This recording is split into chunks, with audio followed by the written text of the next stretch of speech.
കോതമംഗലം സംഘർഷവുമായി ബന്ധപ്പെട്ട് Mathew Kuzhalnadan എംഎൽഎയും Ernakulam DCC president Muhammad ഷിയാസും ഇന്ന് പോലീസിന് മുന്നിൽ ഹാജരാകണം. ഇക്കാര്യം ആവശ്യപ്പെട്ട ഇരുവർക്കും നോട്ടീസ് അയച്ചു. മാത്യു കുഴൽനാടൻ രാവിലെ 10 മണിക്കും മുഹമ്മദ് ഷിയാസ് വൈകിട്ട് 4 മണിക്കും ഹാജരാകാനാണ് നിർദ്ദേശം. വിഷ്ണു സുരേഷാണ് ചേരുന്നത് വിവരങ്ങളുമായി. Good morning Vishnu.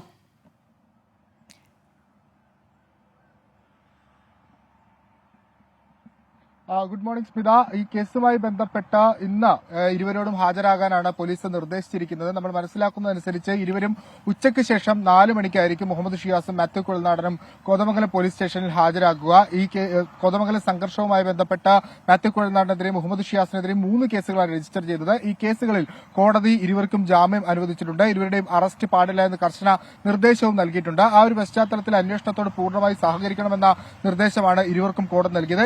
ഇതിന്റെ അടിസ്ഥാനത്തിലാണ് ഇരുവരും ഇന്ന് പോലീസ് സ്റ്റേഷനിൽ ഹാജരാകുന്നത്. അന്വേഷണത്തിന്റെ ഭാഗമായുള്ള ചോദ്യം ചെയ്യലുകൾ നടക്കും. ഈ പൊതുമുതൽ നശിപ്പിക്കുക, അതോടൊപ്പം മൃതദേഹത്തോട് അനാദരവ് കാണിച്ചു, സർക്കാർ ഉദ്യോഗസ്ഥരെ കയ്യേറ്റം ചെയ്തു തുടങ്ങിയ വകുപ്പുകൾ ചുമത്തിയാണ് ഇരുവർക്കുമെതിരെ ഗുരുതരമായ വകുപ്പുകൾ ചുമത്തി കേസെടുത്തത്. അതിന്റെ എല്ലാം വിശദാംശങ്ങൾ ചോദിച്ചറിയുന്നതിന് വേണ്ടിയാണ് ഇന്ന് സ്റ്റേഷനിലേക്ക് വിളിച്ചു വരുത്തിയിരിക്കുന്നത്. ഇരുവരും ഹാജരാകുമെന്ന് ഇതിനോടകം തന്നെ അറിയിച്ചിട്ടുണ്ട്. വൈകിട്ട് 4 മണിക്കായിരിക്കും ഇരുവരും കോതമംഗലം പോലീസ് സ്റ്റേഷനിലേക്ക് എത്തുക. സ്മിത, ക്രിസ്റ്റീന. ശരി, താങ്ക് യു വിഷ്ണു. വിഷ്ണു സുരേഷാണ് വിവരങ്ങളുമായി നമുക്കൊപ്പം ചേർന്നത്.